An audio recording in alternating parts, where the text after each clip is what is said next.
Hi అండి, welcome to my channel lucky చిట్టి.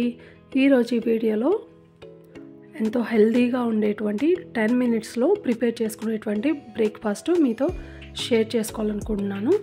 So ఇంకా లేట్ చేయకుండా వీడియో అయితే స్టార్ట్ చేసేద్దాం.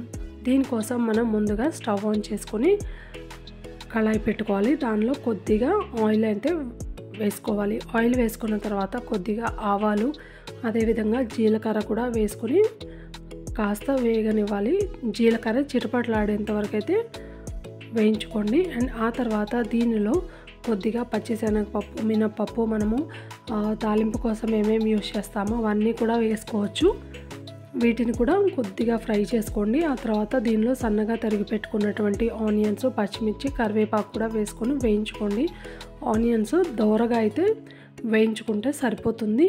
చూస్తున్నారు కదా, ఇక్కడ ఈ విధంగా ఫ్రై అయితే మాత్రం సరిపోతాయి. ఎక్కువగా అయితే ఫ్రై చేసుకోవాల్సిన అవసరం లేదు. అండ్ ఇప్పుడు నేను దీంట్లోకి ముందుగానే టొమాటోస్ కట్ చేసుకొని పెట్టుకున్నాను. ఈ టొమాటో ముక్కలను ఏంటంటే సన్నగా కట్ చేసుకోండి. ఎంత చిన్నగా కట్ చేసుకుంటే అంత త్వరగా కుక్ అయిపోతాయి. అండ్ దీంట్లో ఇక్కడ చూస్తున్నారు కదా, క్యారెట్, అదేవిధంగా బీన్స్ అయితే గ్రీన్ పీస్ అయితే యాడ్ చేసుకున్నాను. ఈ రెండింటిని కూడా నేను ముందుగానే బాయిల్ చేసుకొని పెట్టుకున్నాను. సో కాబట్టి ఇవి ఎక్కువ కుక్ అవ్వాల్సిన పని లేదనమాట. ఆ తర్వాత వీటిని వేసుకున్న తర్వాత కొద్దిగా సాల్ట్, ఆ తర్వాత లైట్గా కొద్దిగా పసుపు అయితే యాడ్ చేసుకొని మిక్స్ చేసుకోవాలి. ఆ తర్వాత దీనిలో నేను ఓట్స్ అయితే యాడ్ చేసుకున్నాను. ఈ ఓట్స్ని సపరేట్గా నానబెట్టుకోవడము అలా అయితే ఏం చేయాల్సిన అవసరం లేదు.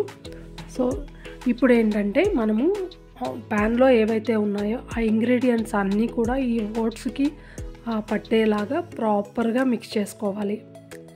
చూస్తున్నారు కదా, సో అవన్నీ కూడా ఆల్రెడీ హీట్కి ఇవన్నీ కూడా కొద్దిగా ఫ్రై అవుతాయి అన్నమాట. సో కావాలంటే ఓట్స్ని మీరు ముందుగానే సపరేట్గా రోస్ట్ చేసుకునైనా పెట్టుకోవచ్చు, అలా అయినా యాడ్ చేసుకోవచ్చు. ఇప్పుడు నేను దీనిలో హాట్ వాటర్ అయితే యాడ్ చేసుకున్నాను. ఎందుకంటే మనము ముందుగా నానబెట్టుకోలేదు కాబట్టి అందులో ఒకటి ఇక్కడ యాడ్ చేసినవన్నీ కూడా వేడిగా ఉన్నాయి కాబట్టి మనం కూల్ వాటర్ వేసుకుంటే మనకి టేస్ట్ అయితే బాగుండదు. కాబట్టి ఇక్కడ హాట్ వాటర్ అయితే యాడ్ చేసుకున్నాను.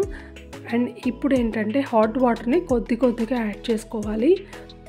కావాలి లేదు పొడి పొడిగా తినాలి అనుకుంటే తక్కువ వాటర్ యాడ్ చేసుకోవచ్చు, లేదా ఇంకాస్త లూజ్గా కావాలి అనుకుంటే ఎక్కువ వాటర్ కూడా యాడ్ చేసుకుంటే మనకి లూజ్గా వస్తుంది. కొంతమంది ఉప్మాని కూడా లూజ్గా తినడానికి ఇష్టపడుతూ ఉంటారు కదా, అలాంటి వాళ్ళు కొద్దిగా లూజ్గా కూడా చేసుకోవచ్చు, టేస్ట్ బాగుంటుంది. అండ్ లాస్ట్గా ఏంటంటే కొద్దిగా సాల్ట్ చెక్ చేసుకోండి, సరిపోయిందా లేదా అని కొద్దిగా యాడ్ చేసుకొని అండ్ కొత్తిమీరతో మనము సర్వ్ చేసుకోవచ్చు. అండ్ లేదా అంటే కొద్దిగా లెమన్ జ్యూస్ యాడ్ చేసుకొని తినచ్చు. టేస్ట్ అయితే చాలా బాగుంటుంది.